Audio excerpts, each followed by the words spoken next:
Mikwano gyange mwenna mbaanirizaako nnyo kutegeeza nti no weebale kwekumira ku UG Updates TV okola kyamaanyi nnyo okwekumira ku mayungano gwe mukwano gwange ali eyampuliriza. Pulezidenti wa Uganda Law Society Isaac avuddeyo n'eddoboozi ery'omwanguka ng'awooninga abalamuzi bonna ng'abagamba nti nno temuli above the law. Abagambye nti temuli above the law, temuli waggulu w'amateeka. Mwenna abalamuzi abali eyo mukitegeere nti temuli waggulu w'amateeka. Tegeeza nti gwe atannakuba ng'osubscribinga genda maaso subscribinge, sharinga, commentinga. Baganda bange abali emitala w'amayanja mbaanirizaako nnyo mwebale kwekumira ku UG Updates TV. President of Uganda Law Society Mr. Isaac Ssemakadde agamba nti nno abalamuzi okugamba okuvaayo ne bayirangirira ne bagamba nti nno bo constitution terina we bakwatako. Yayagala okumanya lwaki abalamuzi basiteetinga mu ngeri efaananako bw'etyo ng'era bo balowooza nti okusinziira ebajajinga kiri extremely fine. Isaac Ssemakadde ayogedde bino oluvannyuma lw'abadde nga bali mu mulayiza mu bitiibwa ebipya eby'okubeera pulezidenti wa Uganda Law Society, era n'asiteetinga ng'agamba abalamuzi tebali above the law.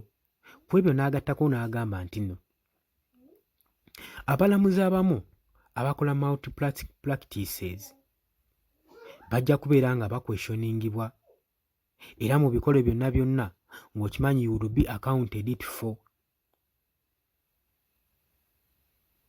Isaac bino yabyogedde ennaku eziyise emabega oluvannyuma nga yakamala okubanga alayizibwa nga pulezidenti owa Uganda Law Society. Gye bafuddeko emabega tujjukira nti no yadikirayiringibwa okubanga ye muwanguzi wa Uganda Law Society President omulonde. Kati bino byasinziddeko okubanga agamba abalamuzi baleme kwetwala nga bakyetwala nti bo bali above the law era bo amateeka tegabakwatako.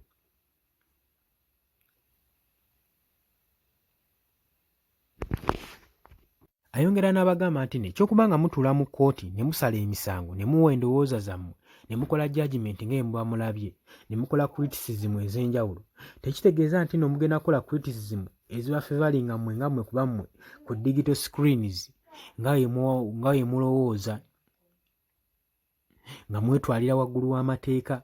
Agambye kati nga nze Isaac kenze ku bukulembeze kino kigenda kubeera kirala mu kku, era atutte okuwooninga abalamuzi bonna.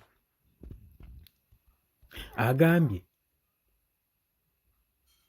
tetulina kubeera nga tukulitalizinga bajjazizi nga tukozesa olulimi olw'amateeka, wabula tusobola n'obbakulitisayizinga nga tukozesa olulimi lwonna ate era balina okitwala nga fair criticism kubanga nabo bantu ng'abantu abalala tebalina kwetwalira waggulu w'amateeka. Isaac Ssemakadde waati waavuddeyo n'awa okulabula eri abalamuzi bonna abeetwala nga bakyetwala nti bo bali above the law. Jjukira nti nno Isaac abadde kajja alondebwe era nga ye yayiseemu mu kalulu akakubiddwa.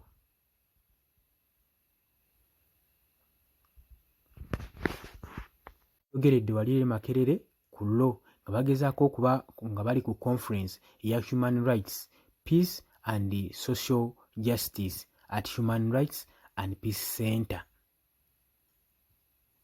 Era Uganda eyongedde maaso n'okukoowoola Isaac asobole okuba nga ashuwalinga nti amateeka g'obuzavingibwa critically era ne ba suspects okuba nga bafuna fairly judged era ne mu legal political stands mubeeremu fairness ng'abalamuzi balamula. Kutegeeza nti nno obadde muwuliza mulungi nnyo, webale kwekumira ku mayingo ga UG Updates TV, sharinga, commentinga, likinga, subscribinga.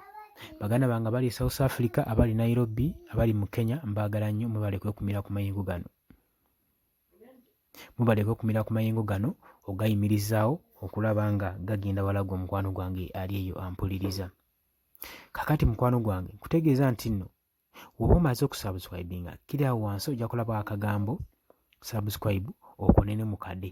Tuwerabirako na mukadde kuba ke katuyambako okuleeta notification message singa tuba nga tulina information gwe tuleese gwe muganda wange. Mbaagala nnyo, mweraba.